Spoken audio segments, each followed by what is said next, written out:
Hey everyone, my name is Johnny Lawrence, and I want to introduce you to something a little bit different. I want to introduce you to the Strength Shed Sessions. Yeah. Hi, my name is Johnny Lawrence, and welcome to another episode of the Strength Shed Sessions. I knew it would happen eventually. The Strength Shed Sessions. It's quite a mouthful. It is. Yeah. It's quite. I quite often regret coming up with the name, But what are you going to do? That's it. Well, there goes my introduction. This is Ross Jackson-Hicks. Tell them about yourself. My name's Ross, obviously, and I've got a hair salon in Falmouth. I live in Truro with my wife, my two kids, and my two dogs. And I'm the co-founder of Man Down, which is a men's mental health support group based in Cornwall. And it's a really, really, really great cause, and I'm really looking forward to hearing all about that. One of the main reasons that you're here, I think, yeah, and it's because I'm a big advocate for mental health, not just men and women too. Yeah. But I think what you're doing is brilliant, really brilliant. I'm really looking forward to heaing all about it. Thank you. But let's start at the beginning. Yeah. Where did you grow up and what was it like? I grew up in Plymouth, over the bridge. Yeah. I grew up on quite a big estate in Crown Hill, which is an area in Plymouth. It was just, lots of kids running around, lots of football, lots of tree climbing, lots of fighting, lots of... You realise football, tree climbing and fighting don't often... No, that's it. Yeah, all in the same day. That's Plymouth, I suppose, right? Yeah, exactly. It was just, just a sort of normal childhood really, in the sort of late 80s, early 90s. Nice. Great childhood, good memories. Yeah. Yeah. What was school like? School was hard. Yeah. Quite traumatic.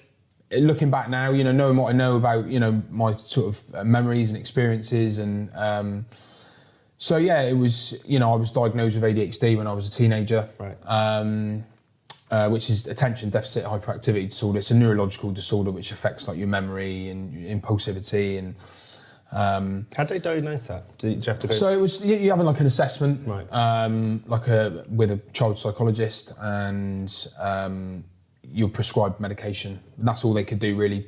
Right. Back then there wasn't really any sort of aftercare. Is there different methods now? Is there? Yeah, there is. Yeah, I mean, it's trying to get the child engaged. They've got to be interested in doing something, and that's why they're labelled naughty kids, because obviously if they're not interested in doing something, they don't do it. So how would you describe what was it like having ADHD? What makes a child with ADHD different to, say, the other children in the room? My head just never turned off. Right. Ever. It was just constantly on the go, constantly thinking about other things, doing other things, being other places.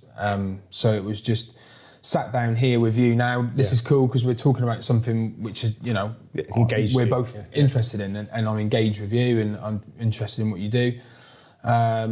But in school, you sit me in a maths lesson for 2 hours, and it was just blew my head off. So I just became very distractive and wanted to make people laugh, and obviously I was expelled from 2 secondary schools, so that didn't do any good for my self-esteem and my confidence. And I ended up in a... Did you understand it? I didn't. No, I didn't understand any of it. Right. Because the aftercare wasn't there. There was no... I suppose there's not the knowledge that there is now. There was no knowledge. There was no understanding. There wasn't really much research going on. In the background, it was just you were just labelled with this, and it came over from America. Right. So a lot of the teachers were like, "It's American. You're just naughty." That's such a British thing, isn't it? It is, yeah. And it was your typical sort of single parent. Not a lot of discipline at home, but it was, almost with the anxiety. Looking back now, I obviously recognise that as what I was suffering with. A single parent, is that your mum or dad? My mum, right. Yeah. It was just really, really difficult for my mum and for my whole family, really, because I was a nice kid. I wasn't a horrible kid. I wasn't going out and robbing cars and mugging grannies. Yeah. I was just really, really disruptive and just, It's strange, isn't it, as you get older as well, when you start to look at how you was as a child through now being a parent. Yeah, and absolutely. it sort of gives you a different context. Of course it does, yeah. And it just, and it allows me to understand my children more as well, you know? Because there's signs showing up there, but I'll just be able to allow them to engage with things more. Can it be hereditary then? Yeah, I think it is. And it's just making sure that the things that they're interested in doing and the things that they are good at, concentrate on that. It seems simple, doesn't it? It seems obvious. Well, but a lot of things sometimes mostly do seem simple. Yeah. It's just that we make them complicated. Exactly. and school, the school system is sort of built on memory retention and conforming and sitting down and it's quite regimental and very, very outdated. I think we're realising that more and more with schooling and coronavirus. Absolutely. People interested in sports, concentrate on sport. People interested in drama or creative studies or, science or, concentrate on them areas. You can't be good at everything. You understand that as you sort of... And that's really obvious. As you say, that is really obvious. But actually, when you think about the way that the schools teach now, that's not the way it's done. It's not the way it's done. And I think it's actually getting worse, not getting better. Yeah. Because, it's like... results, and it's like they're kids, they're individuals. You've got to cater for that individualism, and so they're little adults in the making, aren't they? So it's, absolutely, they're our future, man. Bless them. God. Yeah, I know. I mean, what drew you to the industry you're in now? So you go from school to so hairdressing obviously is my main sort of my main thing. I've got a salon in Falmouth. And I left school with hardly any qualifications. I mean, I was very lucky to sort of sit my GCSEs because I got expelled from all these schools and ended up in that behavioural school and stuff. So I was quite I felt quite proud to be able to sit some of the GCSEs, even though the grades were really pretty low. But my mum got me the job into Tony & Guy in Plymouth. And it was an assistant job, and I was sweeping up hair. I was washing people's hair. I was blow drying. I was making sure people had drinks. Sort of almost hospitality industry, almost. Yeah, and being a sociable person, I can see that. Yeah, and I loved it. I got to be creative, and I was on my feet all day, and I was just using up all this sort of energy, and it just really suited me well. So I was just like, this is great. I found something that I enjoy. Yeah. I was on like 40 quid a week, back in 98 or whatever. Hello, getting the money going.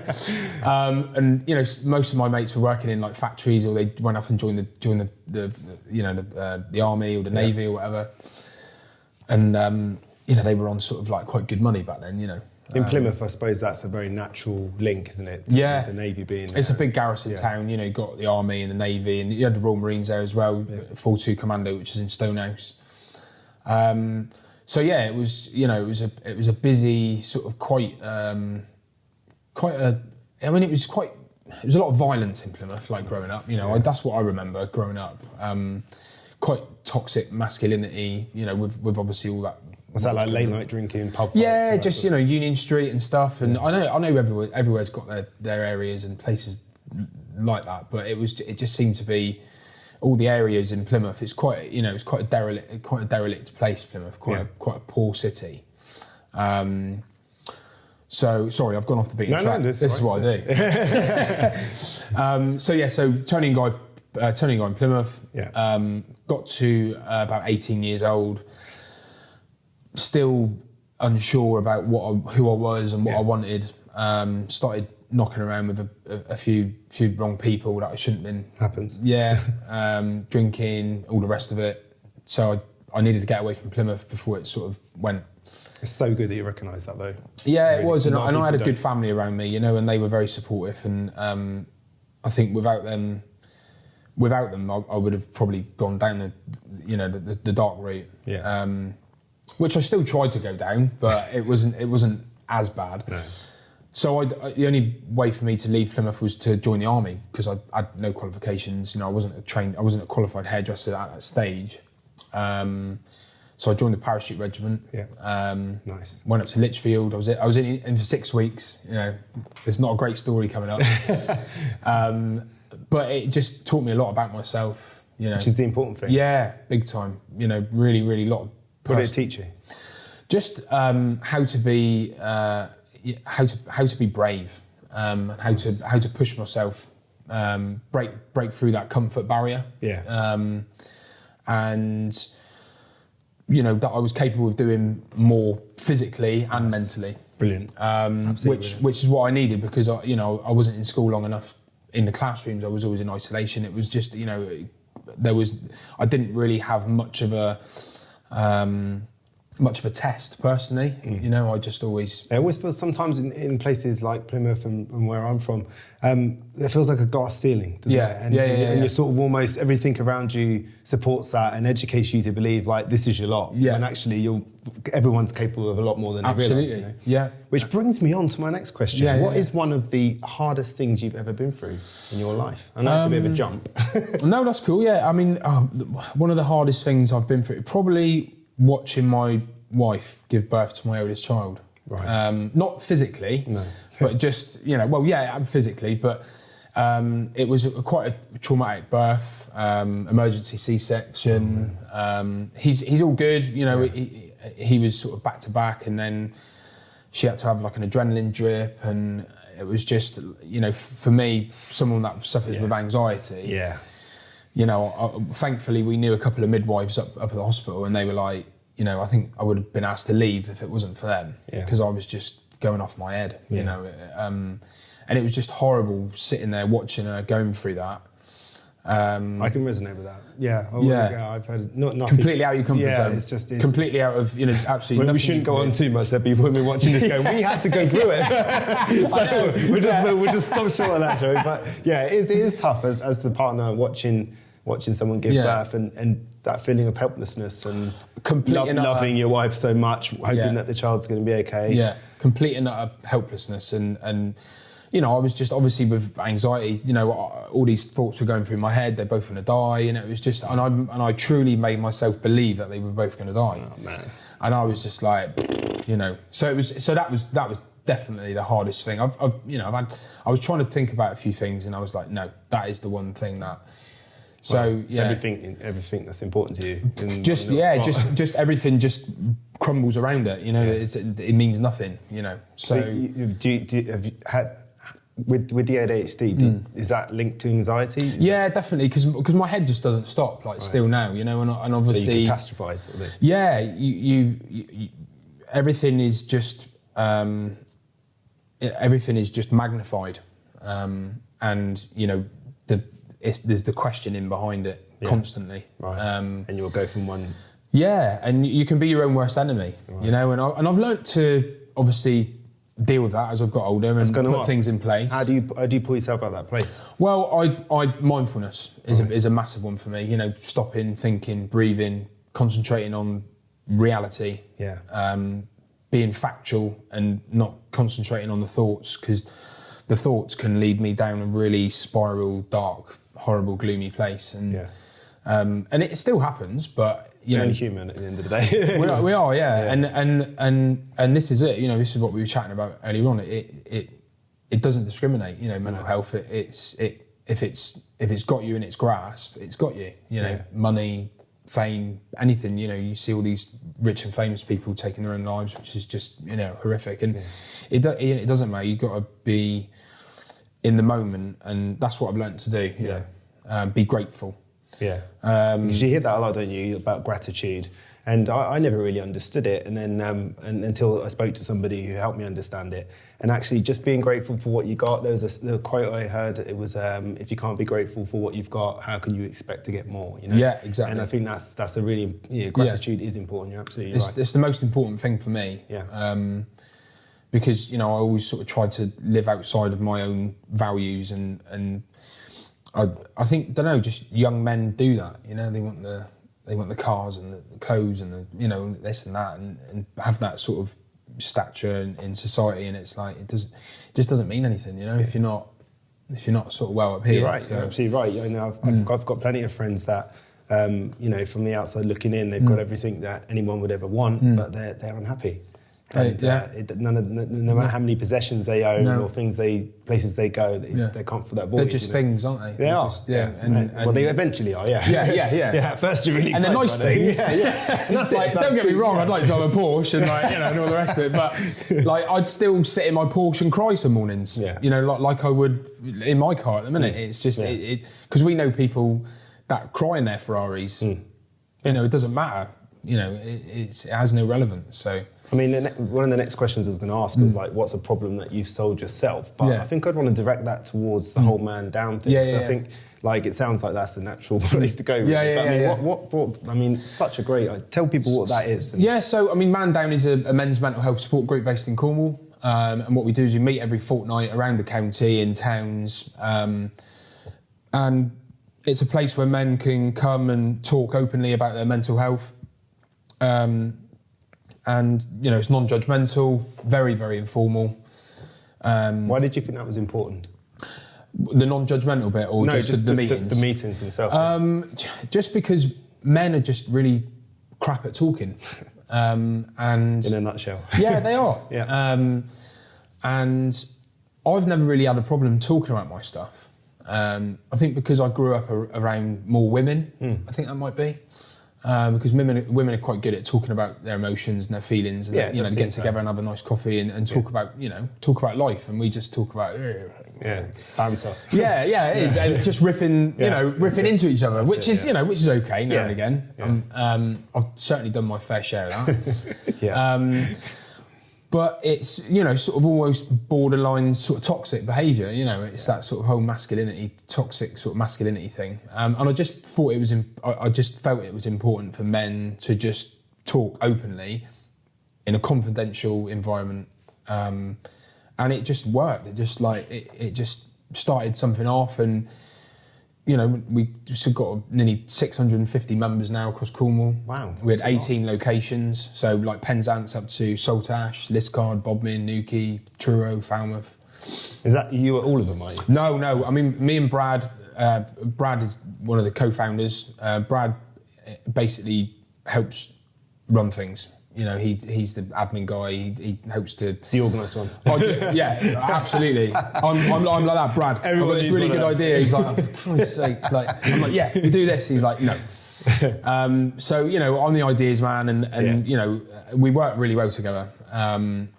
And we've got facilitators who are sort of our rocks, our bread and butter of Man Down. They make Man Down work as well as it does, and they hold the meetings. And so each group is separate. Each group is self-organising. And it's all done on social media. We've all got our own private groups, which are completely confidential. You've got to be invited to the groups. And they just watching them sort of all talk. And the thing is, if you'd have said to me a couple of years ago, let's all sit a load of men that suffer with their mental health in a room together, you'd have thought, this ain't going to end well. But it just does. It's really just amazing. What sort of results? So we've got a talking ball, and the facilitator basically starts off by saying, is everyone cool? Everyone's got a drink, right? If the facilitator wants to start off by saying, which I generally used to, I just say that I'm Ross. I suffer with anxiety. I'm diagnosed with ADHD. Talk a little bit about my history, about the things that have happened to me, when I was arrested, lost business, and just basically just take my ego and just throw it away. Nice. and just talk like we are now, and ball gets passed around, that's their time to talk, and they just talk, they just so when they've got the ball, no one else can talk? No one else can talk. That's important. It is really important. And that's their 5 minutes, that's their 5-10 minutes or whatever it was. I mean, we've had people go on for 45 minutes, in the early days where we weren't really sort of putting boundaries in place and stuff. I suppose you have to, don't you? You've got to, because everyone, everyone's got to have an opportunity to talk, Does anyone ever give advice? Yeah, I mean, we get people that come along and... Because you'll get people from all walks of life. Yeah, you get, I mean, with, 75-year-old guys, 18-year-old lads, people, chefs, people ex-service, a lot of ex-service people. What a spectrum, 18 to I mean, that's what it is, and they're all connecting in this way, in this manner, which they're all together. Yeah. You know, all the similarities and everything all just sort of comes together because, you know, people that suffer with their mental health, like we were just saying, it doesn't matter where you're from, who you are, what you've got. Yeah. They're all the same. They're all the same things. You're all experiencing the same problems, the same. What am I trying to think? Saying my mind's not working today. No, just all the same issues, isn't it? The same issues, People have, you know, whether you're wealthy or not wealthy, you can still have low self-esteem. Exactly. You can still have paranoia. You can still have bad mental health. You could have had a bad upbringing, and it affects you today, like myself. You know. So you know, I mean. That's amazing. Yeah. That really is you took that upon yourself. You and me and Brad. Brad did that. That's amazing. That's really. I mean, this just doesn't happen. It's just, no. And the fact that it works out so well. It has. And that's coming up to 2 years now. So I always say 3 years. I've even said 4 sometimes. Brad's like, no, 2 years, mate. And I'm like, because it's just been like such a journey. Yeah. We've done so much stuff. You know, we've organised fundraising events. I mean, we swam from Truro to Falmouth. Wow. Which was just like epic, crazy. Like in tandem, like we were all doing like an hour each and stuff. Well, I did about half an hour breaststroke. They were all there doing like proper with a board. I mean, have you found that obviously now we live in a very different world to even 6 months ago? Yeah. I mean, how have you found? Has that been something that's helped a lot of blokes out? You know, with mental health has just gone like that. Yeah, it has. I mean, I think it's brought out the worst in people. Yeah. Especially like on social media and brought all these mental health issues to the surface. I found it really difficult. And you know, people looking from the outside might think, you know, Ross has got himself sorted nowadays. You know, but. Just as you say, though, isn't it? It's, you know, it doesn't work like that, unfortunately. And the fact that you're so brave to like just say that, because a lot of people play that game on social media of how perfect their life is. Oh, right? God, they do, yeah. And what they don't realise is the impact it's having on that man or woman who just happens to pick up their phone first thing in the morning, feeling a bit lousy, and oh look, their life's perfect. Yeah. I'm even more of a loser. Yeah, no, exactly. You know, and it's not fair, you know. But I suppose you can't post on social media with that in mind all the time, can you? No, you can't. I mean, you've got to treat it for what it is, and it's a social media platform. You know, I post pictures of my family, dog walks. Yeah. You know, and I just because that's what I love doing. You know, and I love doing that on the weekends. You know, and same. Anything positive I try and put on there. But it's not like, oh, look at me. You know, because everyone knows me. Everyone knows what I was and who I am now and what I've been through and stuff, because I post it on social media because it doesn't bother me. I want people to know. It's a good example of how you can pull yourself out of things. Yeah. Really positive. Yeah, definitely. But yeah, people, it's, like I said, really brought things to the surface. We've been inundated with messages and emails. Really? And we've started our meetings back up now, so we're getting people coming to the groups and stuff, which is great because it gets them talking, gets them engaging and interacting with other people. But there's been a lot of loneliness, and loneliness can obviously be, can be sort of misconstrued sometimes. It can be, put down as people might think that they're depressed and stuff, which is part of that. But loneliness is really bad because, you miss connection, don't you, and stuff, and you need that. Everything's through Zoom now and you're not allowed to touch each other and all that sort of stuff. It's bizarre. And it's not normal. No, it's not. I worry about our children more than anything else, because it's something that doesn't feel like it's going to go away, No, and that's the uncertainty of it, isn't it? It's like, when's it all going to just go back to normal? Like, are we going to be going back to normal? I'm not sure there is a normal anymore, is there? No. I mean, I've certainly never been normal, but... there is that. I can go with that, yeah. I mean, I just find the whole thing just incredible, and I think it's something like that is needed more than ever now. Definitely. But I mean, moving down the questions, I suppose the next one will be, what makes you uniquely you? Because, I mean, you've got this story of as you said, coming from where you are and having all the troubles you are to what I would call a success. Yeah. So, Thank you, yeah. I mean, you know what it's like yourself. I mean, I don't know, you might do, but you can never take people saying stuff like that to you. Yeah. I can never take, what's the word? Compliments. Yeah. I'm really bad at taking compliments. Yeah. Always have been because of the low self-esteem from school and all the rest of it. But you know, what makes me, I suppose, is my energy. You know, I sort of never switch off. And you know, sometimes it used to be quite a lot of negativity around that sort of energy, and that's, you know, I get rid of that straight away now. So I love that. I love the fact that you took something that was told to you was a problem and you've now made it a strength. That's fantastic. Yeah. I think it's important. I think it's, you know, you got to own it, haven't you? Yeah. You know, make sure that it's yours, and you've got to take responsibility.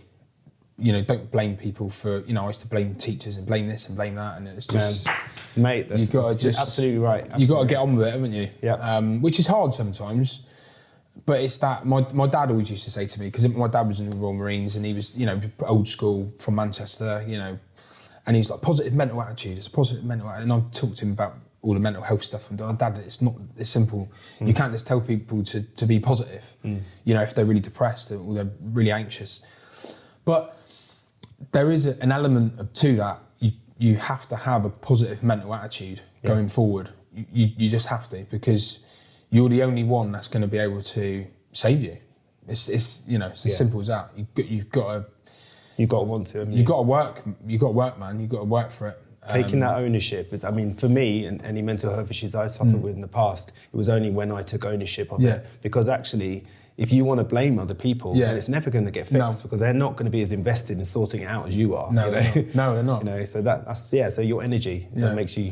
My energy and my experiences. I think, you know, just because sometimes you think, oh God, nothing else can go wrong, please, you know. But again, it's like, wow, touch wood. But you know, not now, but back in the day, you know, when it was just like, you know, one thing after, oh my God, this and that, and it's like, and you just look back and it was like, it was all me. You know, it was all my mindset. It was all. Are you able to take, you know, pat yourself on the back, say that? Yeah, sort of, Good. But again, it goes back to like not being able to take a compliment and not being able to. So what do you do about that? She's trying to ask me on camera. No, but I've got to say to myself, just like be like happy that you've done this, or just be a little bit proud of yourself. And it, you know, for about 10 seconds, you're like, all right, on to the next. But I'm constantly on the next thing. Boom, boom, boom, all the time, you know. And well, that's what makes you. Yeah, that's it. And that is what makes me. So I really do feel for my wife sometimes, you know? and I generally mean I'm interviewing her next. Yeah, that's it. Yeah, she's in the car. And I generally mean that. I know people say that, but I really do. And everyone out there, you know, when they watch this, if they know me, they know that's the truth. Yeah, like, you know. Yeah.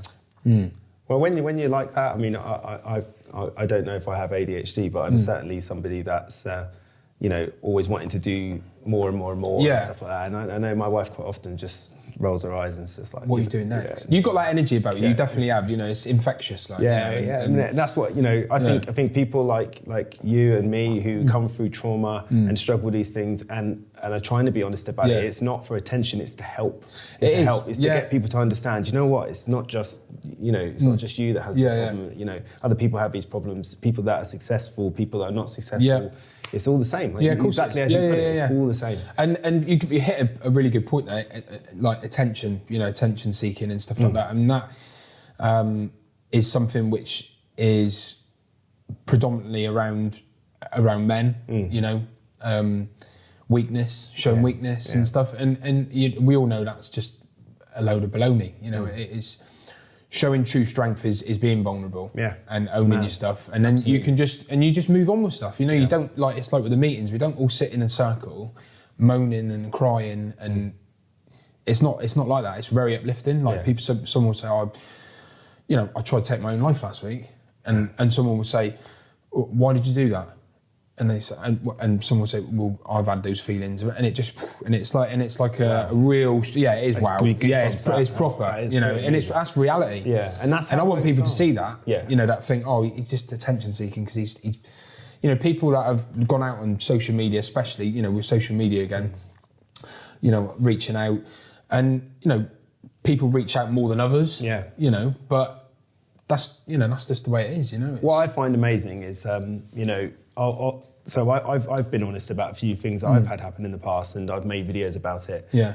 The private messages I get, they're what blow me away. Yeah. Like you know, obviously these are intimate things that happen to me, and other people have experiences, and I don't expect them to write something on social media for everyone to. But they'll message you and they'll thank you, or they'll give you insight into their life, and that makes you feel great. Yeah, right? you know, you can't beat that. You can't beat that feeling. It's amazing to be able to know that you've been able to provide a different perspective for somebody. You know, which I know it sounds like you're doing, and that you're putting people in a room that share similar issues, or can give advice on what they've been through and what they, that's amazing. Yeah, and that's great that you're doing. I mean, you're doing the same things what I am, and it's offering people an opportunity to talk about it. Yeah.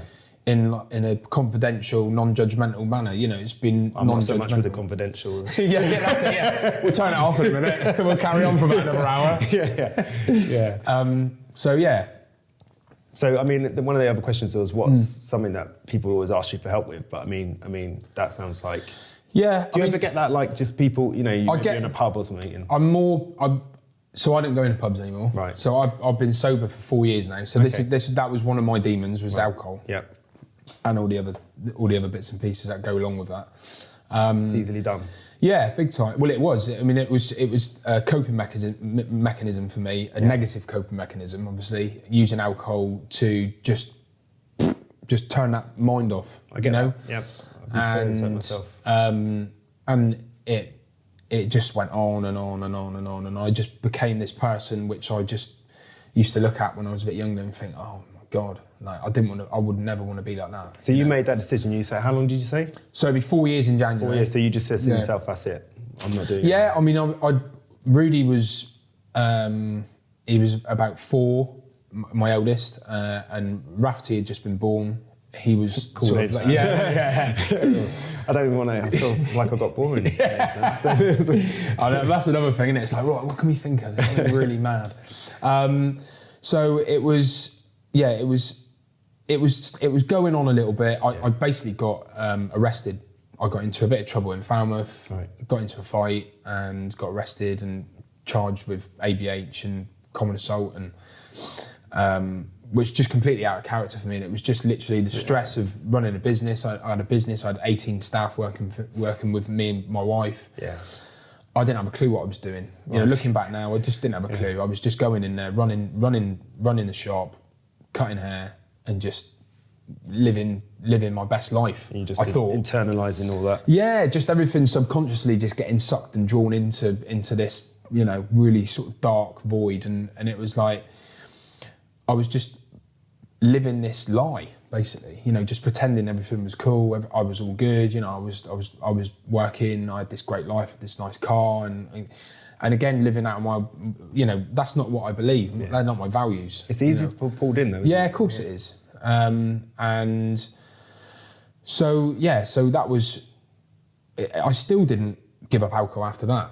Thought you might be able to get a handle. I just thought I'd be able to cut down and stuff, and I'd never admitted to myself that I had an alcohol problem. I just thought I just drank a lot because I never used to drink at home. I never used to drink in front of the kids. I was always out, and it was. See, because people do that, then they think, "Oh, I'm not having alcohol for breakfast." Well, it's not quite as clean cut as that, is it? No. I mean, you don't have to be an alcoholic. You can be a functioning alcoholic, and I was a functioning alcoholic. I wasn't addicted. I wasn't physically addicted to the alcohol. Yeah. I was emotionally addicted to it. Mentally addicted to it, and it was. Yeah, it was just bizarre because even with all what happened with, the court case and everything, and my wife was pregnant, sat in the court, it was like EastEnders, do you know what I mean? It was like, oh my God, what is going on here? Yeah. That's a lot of trauma. Yeah, it was. And I was like put on tags, so I was going to work with this tag on my ankle, cutting hair, and my clients were like, what's that? And I was like, oh, it's a mileometer. Oh, man. It was just really, it was really weird. Yeah. But even then I didn't stop up drinking, and I went to Ibiza on a stag do, and that just made me think, right, this has got to go. Yeah. This is just not good. So I decided to try and cut down my drinking, which sort of didn't really do much. And then January 2017, 18, 19, Yeah, it'll be. I wasn't going to ask you that. I was like, I don't know. Come on, Johnny, help me out here. I'm doing that. I'm trying to do it under the table. And I just, January the 9th, bosh. And I just completely just withdrew myself away from that life, the alcohol, and just threw myself into boxing. Started boxing again, Nice. For Churro. And I was boxing twice a week, training. There's an irony there, isn't there? No, all joking aside, there's an irony there. I mean, was it hard? Yeah, to give up the alcohol? Yeah, it was really hard. It was the hardest thing I've pretty much ever had to do personally. There's so many social things attached to it, isn't there? What do you do in a pub? It was like Ross is gone. Yeah. It was like Ross is just gone. Did mates understand or not really? A lot of them did, a lot of them didn't, but I was so focused on like me. Yeah. I cut everyone out. I didn't see everyone. I imagine you'd have to. I just did. I just thought, do you know what? I'm not seeing anyone for 6 months. I completely cut myself away. Trained. I was boxing 3 times a week. I changed my diet. I was eating well, and I just focused on me. And that's when I started looking into like the mental health side of things, and that's how all the man down stuff sort of all came.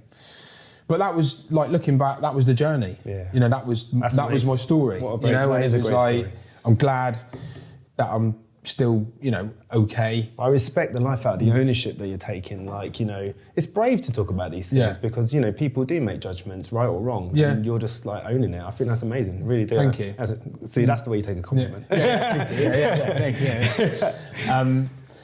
But people, the judgment as well. People just judge. They do. And everyone's got their own stuff going on.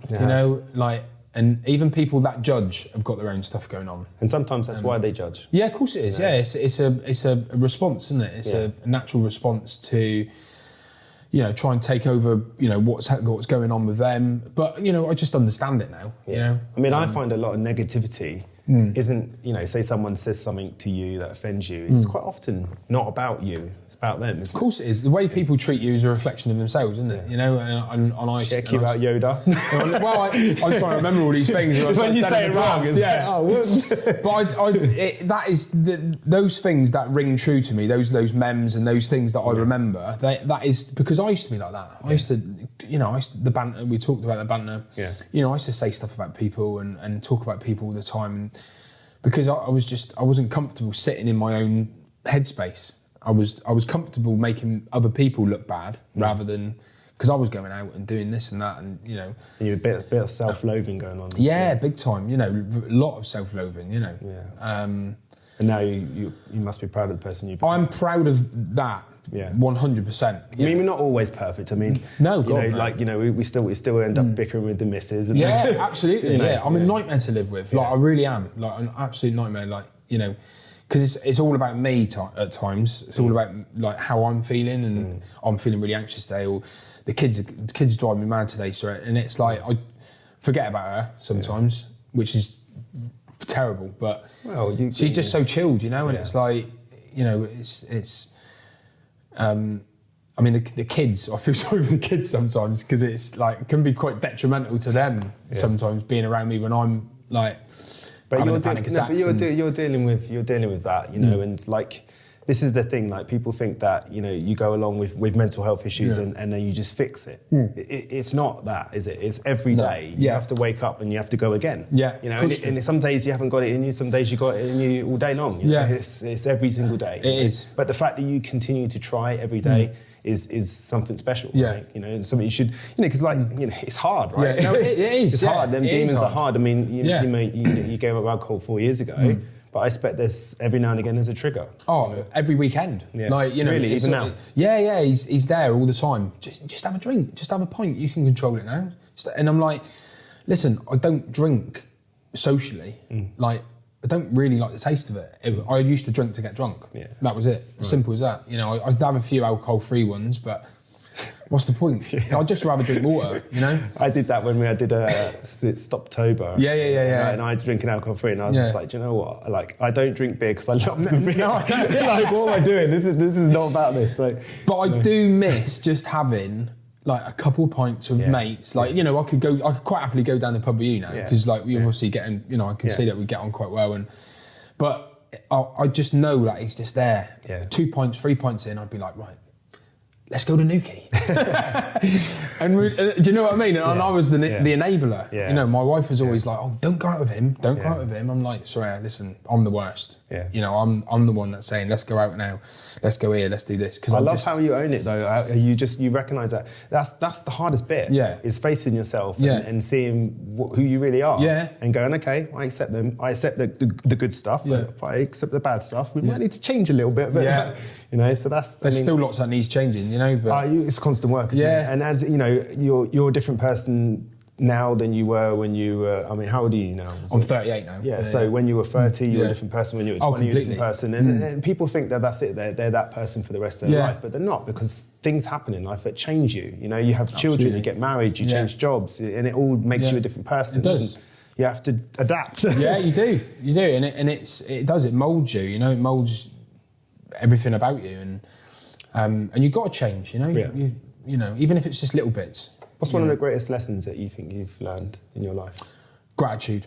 Yeah, 100%. Being grateful. Being grateful for what I've got. How do you practice that? Just, again, a bit of mindfulness. Just taking, you know, closing my eyes and just concentrating on the things that are important to me. Nice. Do you ever write it down? Because I heard like gratitude journals. And yeah, I mean, I'm just, again, with my mind, I'm just, as soon as I start writing, it's just... Go nuts. My phone and stuff, you know, my notes. I mean, I do everything on my notes. Same. Everything I got, notes, copy, paste, email, and they're like, have you not got like Windows or like, do they still have Windows? I don't know. Is it still Windows? Yeah. Have you got a Mac? Yeah. I'm just like my notes and copy and paste and everything goes in there, you know. Yeah, or if I see something which I like, I copy and paste it and save that so I can go back and read it. But no, I just, you know, I'm grateful, and you know, it's the whole cliche, but I am grateful for my family and grateful for my health, and I'm grateful for where I am now, because you know, things happen and you got no control over it, have you? Sometimes. That's it. Yeah. I mean, if you can give yourself advice like 10 years ago, what would be the advice you'd give yourself? Stop drinking. 100%. Stop drinking and start saving some money. Do you think that's the big catalyst for change that in your life? Yeah, big time. Yeah. Because it was just, you know, it just had a hold of me. Like it had a hold of my, like I was Ross during the day, like in work, blah blah. You know, with the clients, the banter, the laughs, you know, but inside it was like, right, I can't wait. It's like having a big weight attached to that. Big time. You know, I can't wait to go and have a drink. And just so I can just stop this head. Yeah. And then it was like... Mate, that must have been hard living that way for you. I mean that as in thinking about you, like having that tug all day. Yeah, it was, yeah. It must have stopped you from living life in a way. Yeah, I mean... or at least the way you wanted to. Yeah, but we just used to, you know, we used to do stuff. We used to go on nice holidays and we'd go to weddings and you know, do stuff for family. And it was... I had some amazing times. Yeah. You know, it wasn't all bad. It never is. No, but it was like, you know...